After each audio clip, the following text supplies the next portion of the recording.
Hi, this is Congressman Tom Cole. This is another one of our Congressional Weekly Chats.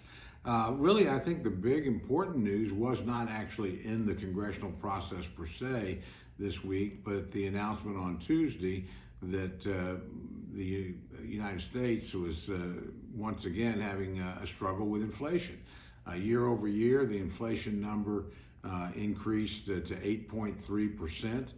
That was higher than last month and frankly higher than expected. You immediately got a 1,500 point drop in the stock market as a result. It's now evident that the policies of this administration and the Democratic majority in Congress has sparked and sustained the worst inflation outsurge in this country in over 40 years. It's just remarkable.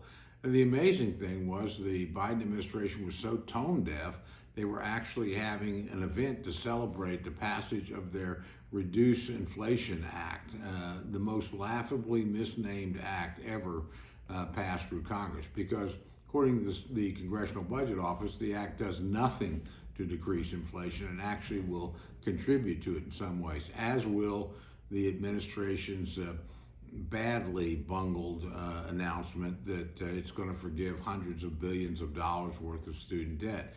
I'm sure that's popular with the people whose debt that's being forgiven, but it's inflationary according to not just Republican economists, but Democratic economists as well.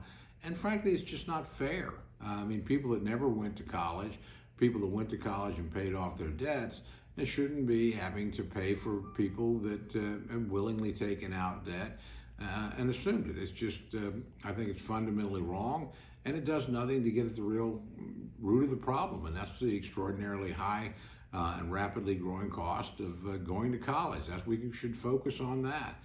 Instead, again, we have celebrations at the White House about inflation that's not ending but getting worse. I mean, you can't make this stuff up. So I think it's been a pretty bad week. I would also say that we had no progress this week on funding the government. The most important thing we have to do between now and the end of this month is make sure that there's not a government shutdown. And we passed what's called a CR, a continuing resolution, to make sure funding continues. And then probably after the election, we finish up the budget and the appropriations for the next fiscal year. Again, no effort to do that, and certainly no outreach to Republicans to talk to them about how we do this. Appropriations is not the reconciliation package where one side on party line votes can force its will down the throat of the American people. In the appropriations process is always give and take. It has to be bipartisan.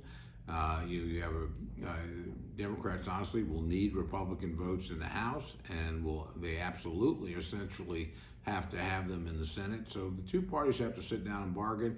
We made no progress on that front this week, and every week that happens, we get closer to a potential government shutdown, and we make an ultimate settlement of the budget for next year much more difficult. So obviously we'll be back here next week. We'll be back at it. We'll be trying to work in good faith with our colleagues on the other side, but it'd be foolish not to admit the obvious. We're close to an election. People are mostly spending their time positioning themselves on that, and we're doing a lot more of that at the White House and in Congress than we are dealing with the urgent business of the American people.